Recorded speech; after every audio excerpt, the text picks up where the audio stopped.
One thing that the President and a lot of our colleagues on the other side have been coming down here and talking about is how this reduces the deficit. This saves $132 billion over the next 10 years. Well, just remember that $132 billion over 10 is, if you look at what the deficit was for the month of October, Mr. President, I would say, if any of my colleagues know what the deficit was for the month of October, 1 month alone, this last October, was $176 billion in 1 month. And we're talking about, they're crowing about $132 billion in savings over a 10-year period. Well, what's interesting about that $132 billion, if you take away all the gimmicks and you peel back the onion and you look at all the phony accounting that's been done to get you to that number, it goes down in a real hurry. For example, as was alluded to earlier, the SGR fix, the physician reimbursement issue that will have to be addressed, is a $200 billion plus item. So let's say that they're saying they've got $132 billion in savings over the next 10 years, but at some point you've got to deal with that $200 billion SGR. So that takes away, you end up there with a negative $68 billion already.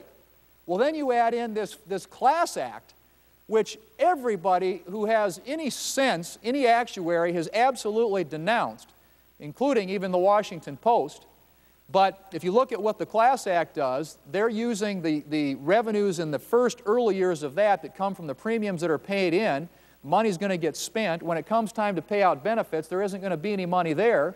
But they're showing a $72 billion savings or addition to their so-called savings in that first 10 years from this Class Act. Now, it should be pointed out that the chairman of the Budget Committee, Kent Conrad from North Dakota, a Democrat, has called the Class Act a Ponzi scheme of the first order, something that Bernie Madoff would be proud of. So you take that $72 billion out, if they weren't using that program, which the Congressional Budget Office says is going to add huge deficits in the out years, you back out that $72 billion and you're already at a $130 billion deficit. Now, we haven't even dealt with the fact that because of the way they've set this up, by front-end loading the tax increases and back-end loading the spending, that understates the total cost of this thing. And in the first 10 years, if you take those first 4 years where you've got $56 billion of revenue coming in and only $9 billion of spending going out, that's another $47 billion that you could add to the deficit. And so you've gone from $132 billion so-called savings, they say that it's going to have a positive impact on the deficit, to a $177 billion deficit. And that's before, Mr. President, you even get to the more important issue, which is what the CBO came out with today in response to a question from the senator from Alabama, Senator Sessions, asking about how can you count money that's going to come from these revenue, Medicare cuts, count that as revenue that's going to save and extend the life of Medicare, and still spend it for a new entitlement program on health care. And what the CBO basically said, Mr. President, is that's double counting.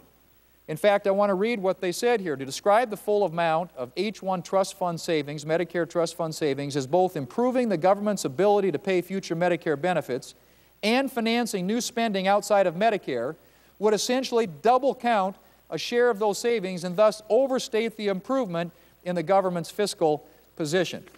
Every American knows you can't spend the same money twice, Mr. President, and that's what this does. They're going to cut $1 trillion over 10 years when it's fully implemented out of Medicare, but then they're going to say we're going to spend that money on a new entitlement program and still count the savings in Medicare. You can't have it both ways. The American people have figured this shell game out.